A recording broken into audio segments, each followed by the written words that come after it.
सीखेंगे कि फंक्शन का कंसेप्ट क्यों आ गया। इसकी एग्जांपल मैं एक लेता हूँ। देखिए, अगर आपने एरिया दी की हो किसी भी स्क्वायर की फॉर एग्जांपल, तो वो होती है लेंथ मल्टीप्लाइड बाय लेंथ। अब देखते चाहिए, अगर आप इसको देखें, ये एरिया डिपेंड कर रहा है लेंथ के ऊपर। एरिया किसके ऊपर डिपेंड कर रहा है? लेंथ के ऊपर। तो हम इसको इस तरह बोलते हैं कि area is a function of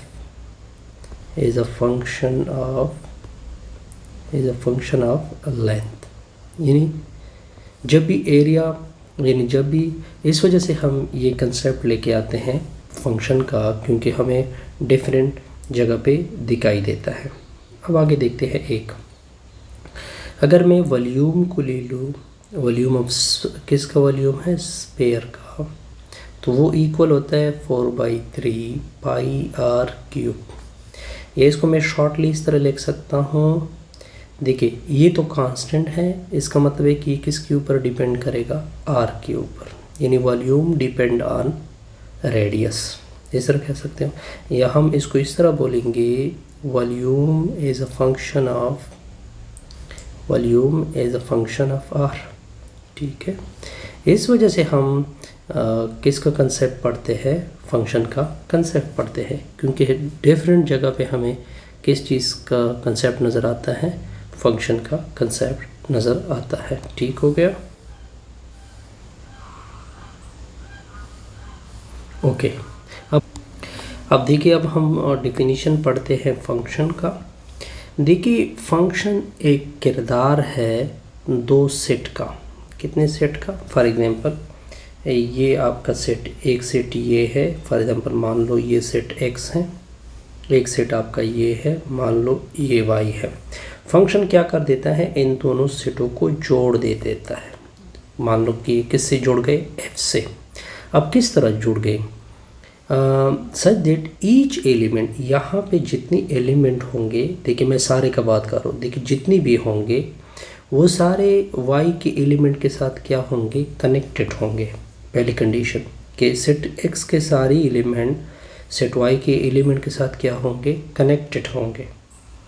लेकिन हर एक एलिमेंट, अब ये बात ज़रूरी है, पहली कंडीशन x के एलिमेंट, ठीक है, एवरी एलिमेंट कनेक्टेड होंगे विद y। पहली कंडीशन ये होगी। सेकंड कंडीशन क्या होगी? x के जो एलिमेंट हैं वो यूनिकली कनेक्टेड होंगे।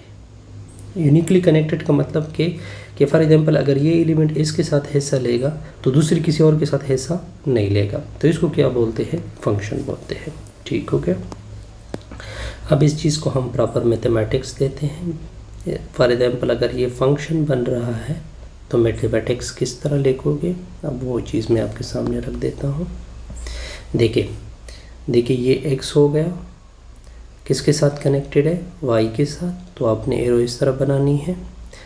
किसने कनेक्ट किया है? फंक्शन ने। तो इसी चीज़ को मैं इस तरह मैथमेटिक्स दूंगा। अब यहाँ पे कुछ पॉइंट है। Element of x is called element of x is called domain element. इसको क्या बोलते हैं? Domain element. ये पॉइंट ओके। सेकंड पॉइंट, ये जो y के एलिमेंट हैं, element of y is called range element. क्या एलिमेंट बोलते हैं? Range element. ठीक हो गया? यहाँ तक कोई कंफ्यूज? अब देखिए, अब हमने कुछ और चीज़ें आपके रखनी हैं। ये जो x होता है, अगर आपने ऊपर देखा f from x to y, ठीक हो गया, इसको इंडिपेंडेंट बोलते हैं। इसको क्या बोलते हैं? इंडिपेंडेंट भी बोलते हैं। इनपुट भी इसको कह सकते हैं और x एक्सिस भी इसको कह सकते हैं। ये जो y है ये डिपेंडेंट वेरिएबल है। कौन सा वेरिएबल है? डिपेंडेंट। या इन अदर वर्ड ये क्या है? आउटपुट। y एक्सिस ये असल में क्या है? y एक्सिस भी इसको कह सकते हैं। ठीक हो गया? क्या होता है बेसिकली, अगर मैं इसको नोटेशन फॉर्म में दे दूं, देखिए ये यहाँ पे इनपुट है, यहाँ पे क्या है, इनपुट है, ये एफ इसके ऊपर अप्लाई होता है, तो एज अ रिज़ल्ट आपको क्या मिल जाता है, आउटपुट। ये असल में बेसिकली फंक्शन का क्या होता है, रोल होता है।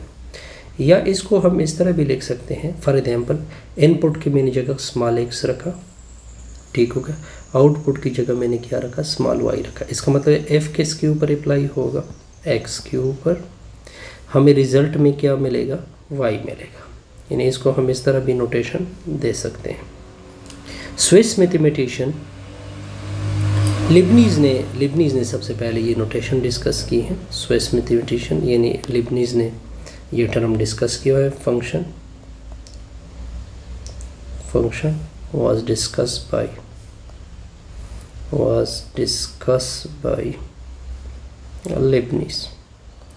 लिबनीज़ ने फंक्शन को क्या किया हुआ है, डिस्कस किया हुआ है।